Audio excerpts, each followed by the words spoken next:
이번 사연은 임종이 다가오니 시아버지가 쓰니님에게 시어머니와 영 끊고 살라는 유언을 하셨다는 사연인데요. 이런 일도 있네요. 함께 보시겠습니다. 사연 시작 전에 좋아요, 구독 부탁드리겠습니다. 채널에 큰 힘이 됩니다. 안녕하세요. 저는 결혼 6년차 36살 여자입니다. 듣고 계시는 분들 중에서 고부 갈등으로 인해 고통을 받아보신 경험이 많겠지만 저는 거의 의절할 정도로 시댁과 연락도 안 하고 있어요. 시어머니가 너무 저를 못 잡아먹어서 안달난 사람처럼 행동해서 발길을 끊어버렸는데요. 양심상 이래도 되나 싶지만 시아버지가 해주신 말 때문에 앞으로도 이렇게 살려고 합니다. 이게 옳은지 한번 들어보고 판단해 주세요. 저는 중학생 때 부모님이 교통사고로 돌아가시고 쭉 오빠랑 살아왔습니다. 오빠랑 저랑 3살 차이, 그렇게 나이가 많은 것도 아니었는데 부모님의 빈자리를 채워주려고 많이 노력했던 것 같아요. 저는 집에 혼자 있기가 무서워서 오빠만 기다리곤 했습니다. 오빠는 고등학생이 되던 해부터 학교를 그만두고 공사장에서 일을 했는데요. 아무래도 생활비도 부족하고 본인 하나 희생하면 우리 가족 2명 먹고 살 수 있으니까 그랬겠죠. 고아원에 들어가서 살면 공부를 계속할 수는 있었겠지만 주변 시선도 있고 굳이 저를 고생시키고 싶지 않았던 것 같습니다. 너 자고 있으면 들어올 거야. 요즘에 잔업이 많아서 늦는 거니까 조금만 이해해. 유부초밥 해놨으니까 학교 다녀오면 꼭 챙겨 먹고. 어린 나이에 일하기 힘들었을 텐데 항상 파스를 붙여가면서 출근하는 모습을 아직도 잊을 수가 없습니다.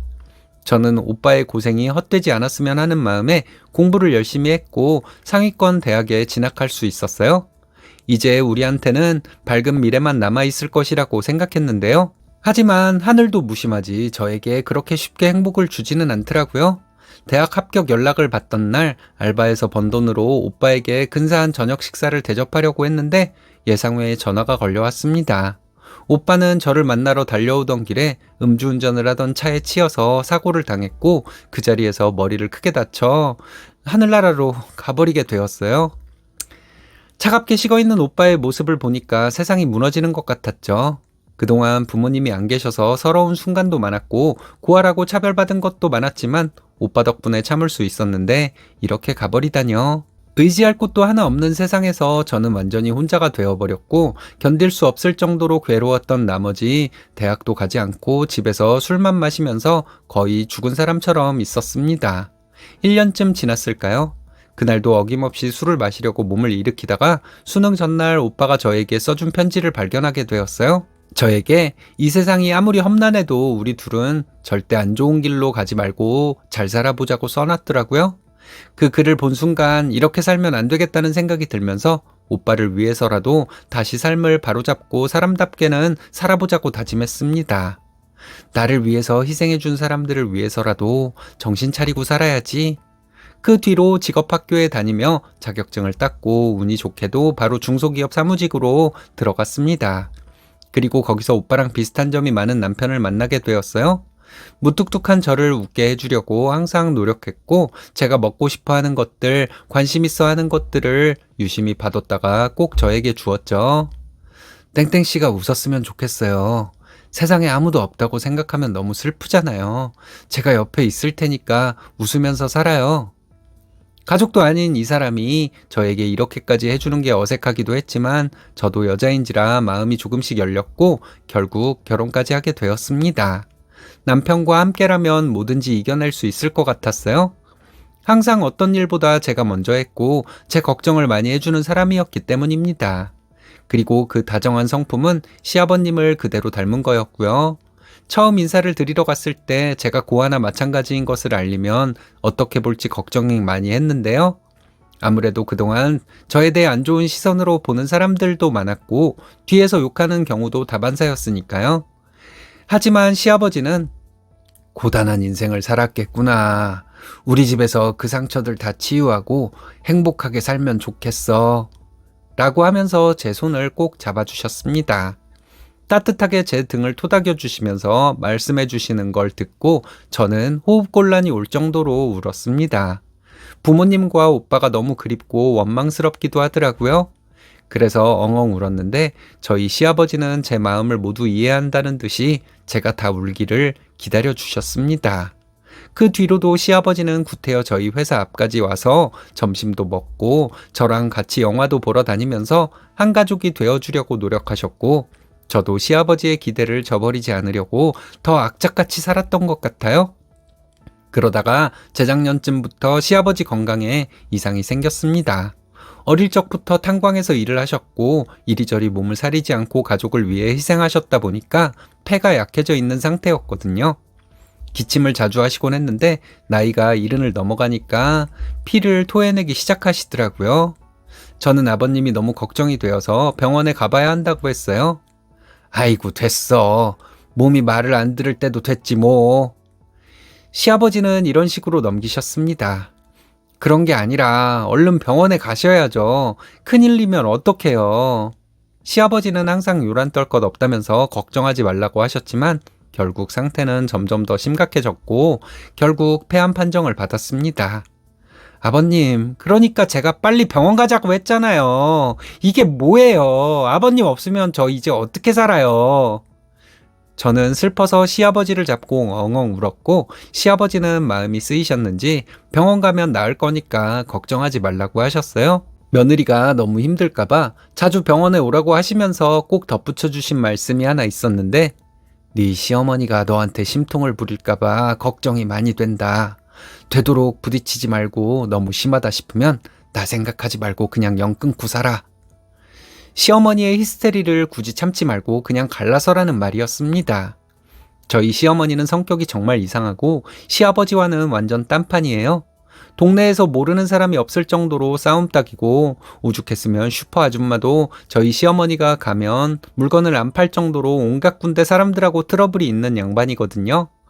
시아버지가 결혼 생활 내내 저를 싸고 돌아주시니까 그나마 괜찮았던 거지 실은 저한테도 불만이 많았습니다. 남들은 다 주는 용돈을 왜 주지 않냐고 하는 것부터 시작해서 명절이 가까워져 오면 자기가 가지고 싶은 리스트를 쭉 보내면서 사달라고 하고 제가 조금이라도 답을 늦게 하거나 전화를 못 받으면 바로 회사로 쫓아와서 소리를 질러대기도 했어요. 며느리가 며느리답게 시어머니가 원하는 것들을 딱딱 해줘야지. 요즘 같은 세상에 너처럼 느린 애가 어디 있다냐? 정신 똑바로 차리고 전화 잘 받아. 심지어는 명절 음식을 할 때 간을 좀 잘 못 맞췄다고 국자로 머리를 때리기도 하고 접시를 던지시기까지 했습니다. 그러고는 항상 하는 말이 가족들 잡아먹은 년을 며느리로 드리는 게 아니었어. 우리 가족도 잡아먹으면 어쩌려고 내가 저걸 며느리로 드렸나 몰라. 아이고. 이런 저희 가족 관계에 관한 욕들 뿐이었죠. 어머니, 말씀을 어떻게 그렇게 하세요? 제가 이 집 며느리면 가족처럼 대해주셔야지 맨날 그렇게 뭐라고만 하시면 제가 어떻게 살아요? 저도 억울해서 여러 번 따져본 적도 있지만 시어머니는 그럴 때마다 저에게 손찌검까지 하려고 했습니다. 힘도 얼마나 센지 따기도 맞고 발로 차여보기도 했는데 너무도 아팠습니다. 시아버지는 뒤늦게 이런 사실을 알 때마다 시어머니한테 크게 뭐라고 하셨고 저를 위로하시면서 달래주셨고요. 남편이랑 시아버지 때문에 모든 걸 참고 살았는데 이제 그마저도 없을 걸 생각하니 눈앞이 캄캄하더군요. 시아버지는 종합병원에 입원하셨고 상태가 더 심각해져서 거의 임종이 가까운 수준까지 되어버렸습니다. 그리고 시어머니의 히스테리는 점점 더 심해졌죠. 제가 항상 저희 아이를 옆집 아줌마한테 맡기는 이유가 시어머니한테 있으면 애가 주눅이 들까봐서였거든요. 근데 하루는 옆집 아줌마가 가족여행을 간다면서 못 맡아준다고 하는 겁니다. 미안해. 나도 여행 안 가고 싶은데 가족 모두 함께 가는 여행이라 어쩔 수가 없네. 너무 정중하게 말을 하니까 저도 할 말이 없었고 걱정만 되었어요. 이걸 어쩌나 싶었어요. 아이를 어디 맡길 사람도 없는데 말이죠. 아무리 고민해봐도 지인도 없고 가족도 없는 제가 부탁할 곳이 전혀 없었기 때문에 어쩔 수 없이 시어머니한테 말을 했습니다. 왜 전화했냐? 평소에 전화도 안 하던 애가.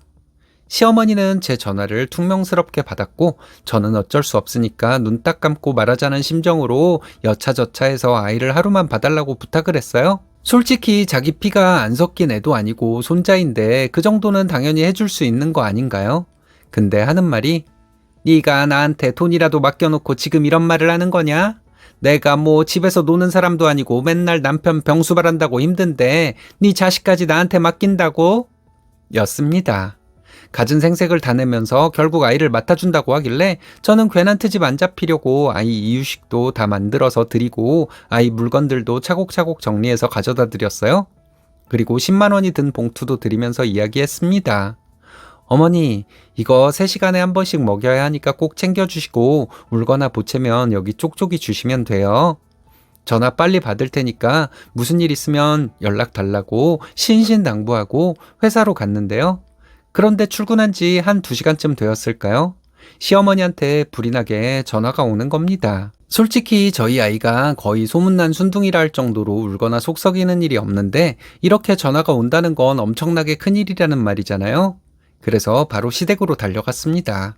현관을 열고 아이 이름을 부르며 들어갔는데 글쎄 아이는 바닥에 누워서 집이 떠나가라 엉엉 울고 있고 시어머니는 TV를 보고 있더군요. 저는 시어머니한테 어떻게 된 일이냐고 물었죠. 저는 머리 끝까지 화가 났고 아이를 급히 안아서 달래면서 시어머니한테 따지듯이 말했습니다. 그랬더니 저를 쳐다도 보지 않고 똥기저귀가 더러운데 어떡하라는 거냐고 하는 거예요. 알고 보니 똥기저귀 더러운 거 갈아주기 싫어서 애를 그냥 뒀는데 울어제끼니까 저한테 전화를 해서 오게 한 거였죠. 제가 아까 제발 부탁드린다고 했잖아요. 굳이 이렇게 하셨어야 하나요? 도대체 언제 저희한테 어른답게 대해주실 거예요? 아이 할머니잖아요. 아이를 이렇게 대했다는 사실에 씩씩거리며 울부짖었더니 잡고 있던 리모컨을 던지면서 어디 시어머니한테 대드냐면서 뺨을 후려쳤고 저는 그날 아이를 안고 엄청 맞았습니다. 가족 잡아먹은 년이 나까지 잡아먹으려고 해? 1시간가량 발로 차이고 머리채를 잡혀서 질질 끌려다녔고 경찰을 부른 후에야 모든 게 정리가 되었어요. 그리고 그 시점 이후로는 시댁의 발길을 끊었고요. 남편도 이런 상황에 대해서 미안하다는 말밖에 못하겠는지 사과를 여러 번 했고 저는 더 이상 시어머니를 보고 싶지 않아서 죽은 사람 취급하고 살았습니다. 그런데 그러다가 시아버지가 위독하다는 소식을 듣게 되었죠. 아버지가 지금 위독해서 병원으로 가족들 다 모이고 있어. 당신도 마지막일 수 있으니까 한번 와보는 거 어때? 남편은 시어머니와 저의 조우가 걱정이 되긴 하지만 마지막일 수 있으니 말한다면서 병원으로 저를 불렀고 저도 두렵긴 해도 인사는 해야 할 것 같아서 용기를 내서 가야겠더라고요. 마음을 단단히 먹고 도착한 병원에는 작은아버님 식구들까지 다 와 있었고 시어머니가 그 사람들하고 얼마나 싸웠는지 아무도 시어머니를 찾아서 인사도 안 하더군요. 저는 숨을 헐떡헐떡 쉬고 있는 시아버지 곁에 가서 손을 잡고 아버님, 저 잘 살 테니까 걱정 마시고 편히 가세요. 다음 세상에 다시 만나요. 라고 말하면서 엉엉 울었고 시아버지는 제 말을 알아듣기라도 하듯 이마를 찡긋거리시며 인사를 해주셨습니다. 분명 저한테 아버님이 인사를 해주신 거예요. 시아버지가 워낙 위태로운 상황이라 오랫동안 얼굴을 보지는 못했고 온 가족이 보호자 대기실로 나와서 앉아 있었어요. 다들 슬퍼하고 시아버지에 대한 추억을 회상하는 듯 했죠. 그런데 갑자기 시어머니가 문을 드르륵 열고 들어오는 거예요. 저는 쳐다보기도 싫어서 가만히 땅만 보고 있는데 자기한테 왜 인사도 안 하고 없는 사람 취급하냐고 하더라고요. 다들 내가 우스워? 그렇게 잘났어? 내 남편 보러 온 주제들이 나한테는 인사도 안 해? 슬퍼하고 있는 가족한테 자기 자존심 세우겠다고 소리를 고래고래 질러대는 게 어른 같지도 않고 이제는 사람 취급도 안 하고 싶었습니다. 나이가 들어도 저 정도밖에 안 되는 게 웃겨서 피식 웃었더니 웃어? 인연 이리 와봐. 너 잘 걸렸다. 하면서 제 머리채를 또 잡더군요. 뭐 하는 거냐며 벗어나려 했지만 얼마나 힘이 센지 질질 끌려갔어요. 머리 가죽이 벗겨질 정도로 너무 아파서 놓으라고 하고 있는데 그때 작은어머니께서 나서서 시어머니를 밀쳐버렸죠. 야, 이 개만도 못한 년아. 나를 그렇게 괴롭게 하더니 이제는 며느리한테 지랄이야? 늙으려면 곱게 늙어야지. 너 오늘 내 손으로 가만 안 둔다. 작은어머니는 위아래도 볼 것 없다는 태도로 크게 호통을 쳤고 시어머니는 미친 것이 요즘 덜 맞았지? 하면서 작은어머니에게도 달려들려고 했어요. 그러자 작은어머니 아들이 말리더라고요. 큰엄마, 가족들한테 이러는 거 아니에요. 큰엄마랑 상종도 안 하고 싶은데 지금 온 거니까 가만히 계세요. 안 그러면 경찰에 신고해버리려니까. 시어머니는 힘에 밀려서 주저앉았고 제 옆에 있는 저희 남편을 향해서 너는 엄마 편을 들어줘야 하는 거 아니야? 라고 소리를 지르며 엉엉 우는데 더 이상 저희 남편도 시어머니 편이 아니었어요. 저희 남편은 시어머니를 일으키더니 대기실 밖으로 나가라고 하면서 엄마의 행실이 만들어낸 결과니까 아빠 욕 먹이고 싶지 않으면 조용히 나가라고 했고 바깥으로 밀어버리고 문을 잠가버리더군요. 남편도 참다 참다 폭발을 한 것 같았습니다. 그렇게 일주일 정도 지났을까요? 시아버지는 결국 돌아가셨고 저희는 장례식만 치르고 더 이상 시댁에 가지 않게 되었습니다. 시어머니는 장례식에서도 니들이 나를 생각하면 이러면 안 되는 거라고 나를 챙겨서 같이 살아야 하는 거 아니냐고 했지만 남편은 들은 채도 안 했죠. 엄마가 우리를 그렇게 대하면 안 된 거였어. 평생 후회하면서 살아. 우리 와이프 머리채 질질 끌고 다녔던 거, 우리 애한테 함부로 했던 거, 그리고 나 어릴 적에도 그랬잖아. 알고 보니 남편도 아버지가 없을 때 엄마에게 당했던 것을 두고두고 기억하고 있었던 거예요. 아버지가 돌아가시기 전까지는 효도를 다하려고 했지만 이제는 걸릴 게 없으니까 집이고 뭐고 뿌리쳐버린 거죠. 그 뒤로 시댁으로 드리던 용돈도 일체 드리지 않고 연락도 끊고 이사도 해버렸습니다. 들리는 바로는 시어머니는 화병으로 알아누워서 혼자 지내고 있고 기초생활수급 지원금을 받으면서 살고 있다고 하더군요. 주변 상가를 돌아다니면서 아들 내외를 그리워한다고 하는데 저희는 절대 볼 생각도 없었죠. 시아버지 말씀대로 저희가 살려면 연을 끊어야 하니까요. 저희는 앞으로 이렇게 살 거고 지금도 충분히 행복한 것 같습니다. 저희가 너무한 걸까요? 여러분들의 의견도 궁금합니다. 너무하다니요. 진작 연 끊고 살았어야죠. 늦게나마 결단 잘 내리신 것 같습니다. 못된 사람은 가족들이 다 같이 나서서 응징을 하던가 내쫓던가 해야 합니다. 집안 말썽꾸러기는 멍청한 사람이기 때문에 나이 먹어서도 계속 교육이 필요하거든요. 시아버지께 받은 사랑 마음속에 간직하시고 이대로 잘 사시면 될 것 같습니다.